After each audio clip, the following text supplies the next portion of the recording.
To tell the truth, he'd mostly just used his opening question as a means to take the god being off guard. In his past life, he'd found that a small smidgen of audacity could be useful when dealing with powerful people.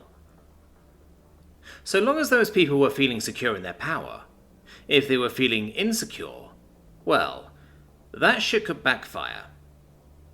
If it worked, though, it helped set you apart from the crowd. Of course, after you said your bit, you went submissive. Real submissive, because you didn't want that hint of sass to start being seen as rebelliousness. Given all the giggling the Divinity had been doing, he'd expected more laughter. The Fae-like existence seemed to like to laugh. What he hadn't expected them to do was unveil his greatest secret without even a moment's hesitation.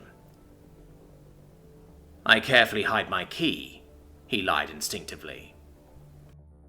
The rooster cocked his head. Huh?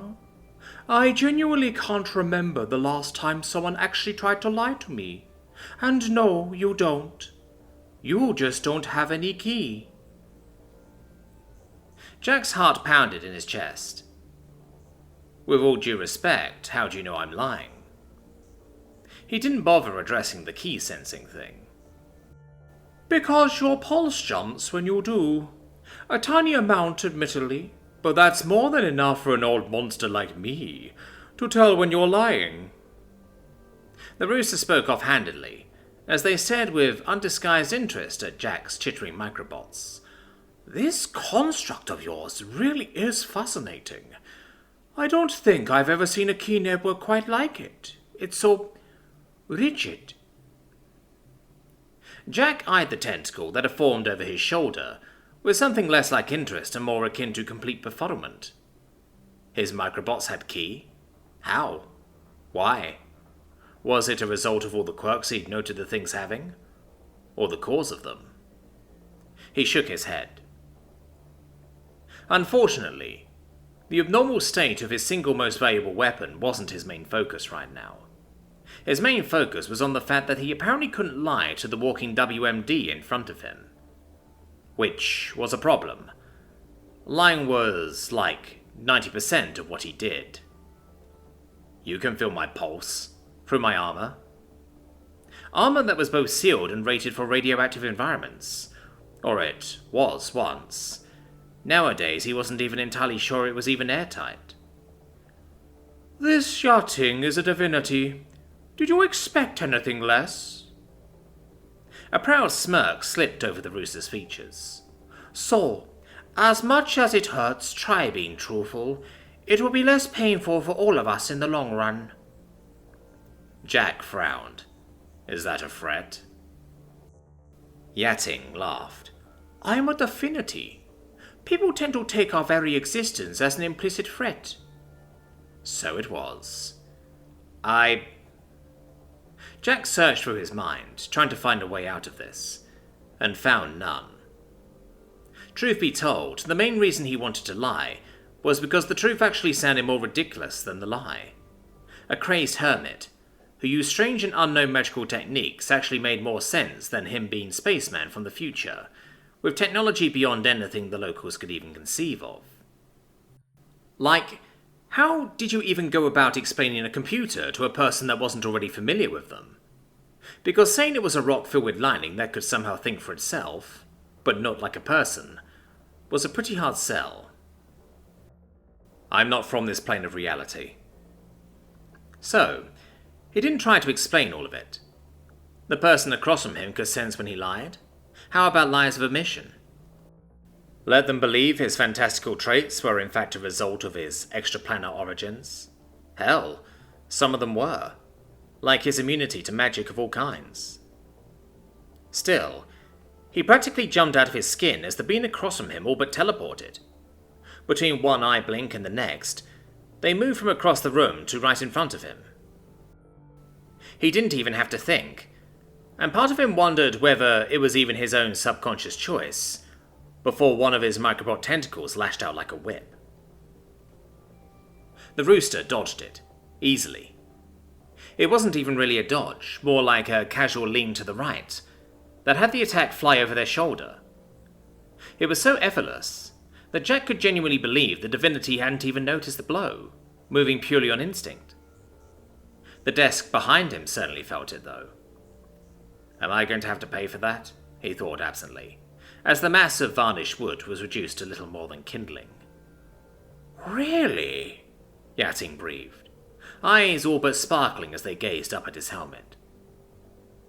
Jack nodded, slowly, even as he noted the conspicuous lack of gas streaming in through the door behind him. They would have definitely heard the noise. You believe me? He gazed down at the Divinity. The being shrugged. We are not unaware of higher planes of existence. At my level of cultivation, I can feel them in certain spots of the world where the fabric of reality is thin. Perhaps one day I might even be able to pierce through to them myself. That was terrifying. Heedless, or more likely simply uncaring of Jack's trepidation, the rooster continued. Does that mean there are humans in other universes? What about kin? There's everything out there, he answers simply. And you can sense that I'm human? And more. The Divinity hummed distractedly, and Jack nearly jumped as he felt something run across his chest. Under his armor, like fingers running across his skin in parallel to the motions the rooster had started making across the surface of his armor. Terrifying. I suppose that explains why you feel so different, the Divinity continued. For a while I thought you might have been a traveller from some other part of the world, like that Magister friend of yours, but you're too different. I've met plenty of foreigners. You don't feel like them. The being eyed him. You're empty. Those others, they might not have had ki, but they had something.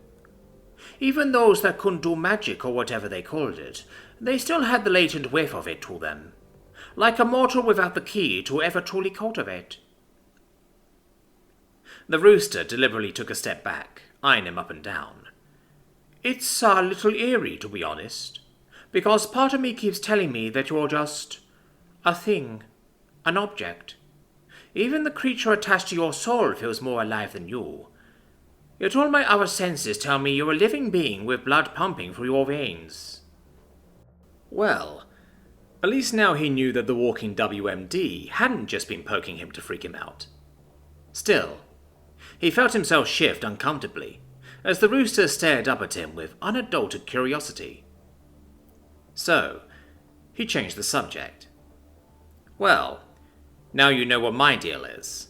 I'm just some jackoff who happened to get stranded in this part of reality and got caught up in your war. So now it's my turn to ask a question.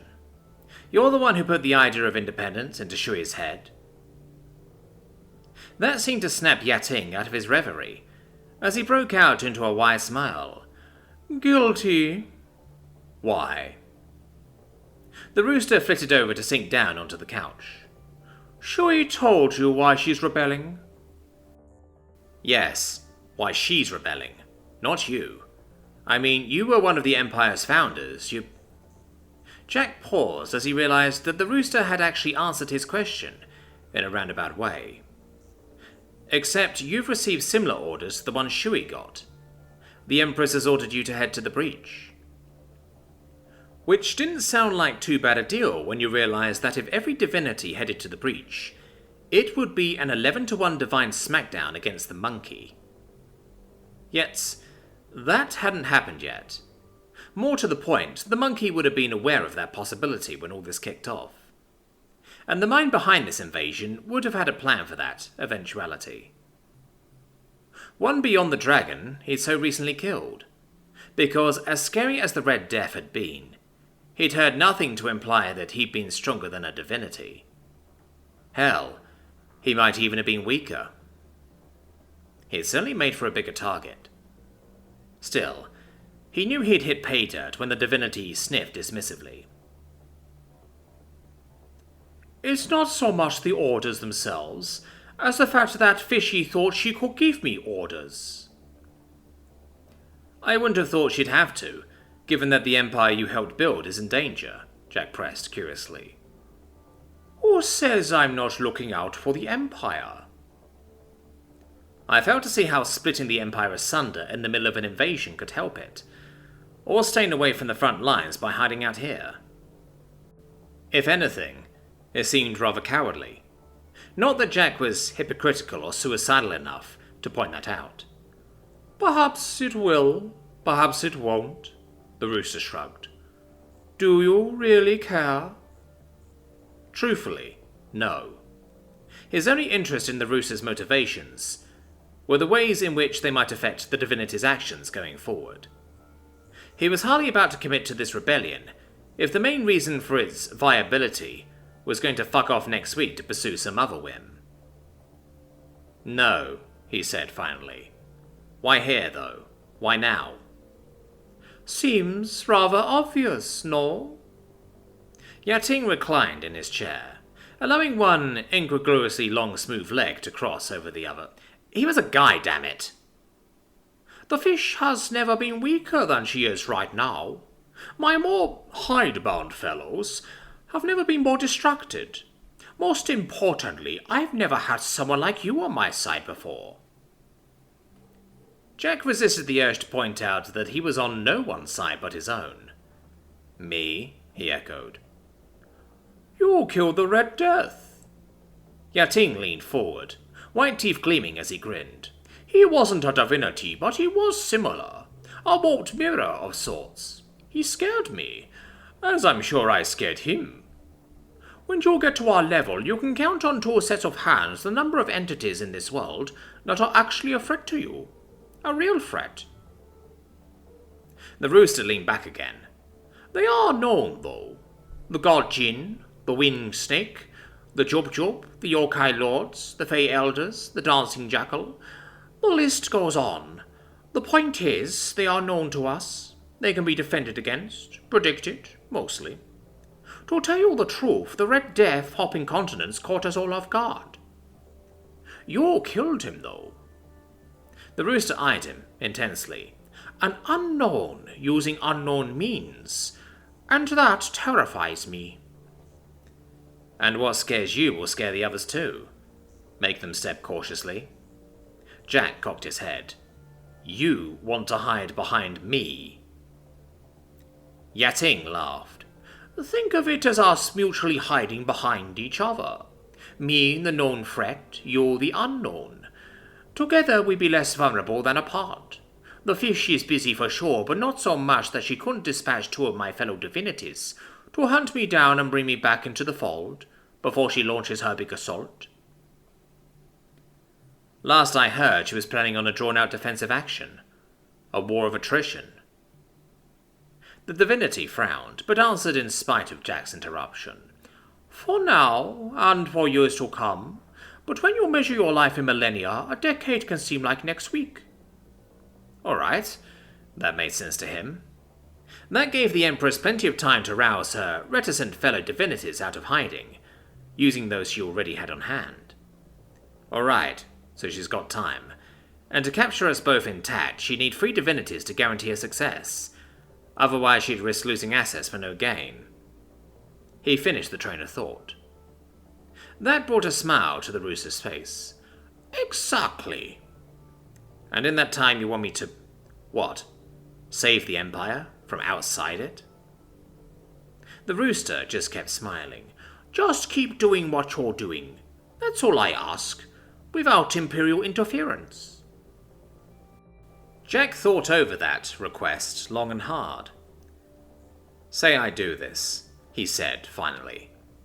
I want something in return. Yating chuckled. Of course you do. I assume this request will be an addition to the terms you dictated to Shui. Given that one of those terms was to meet you face to face, I'd like to think so, Jack deadpanned. Besides, it's something she'd never grant me.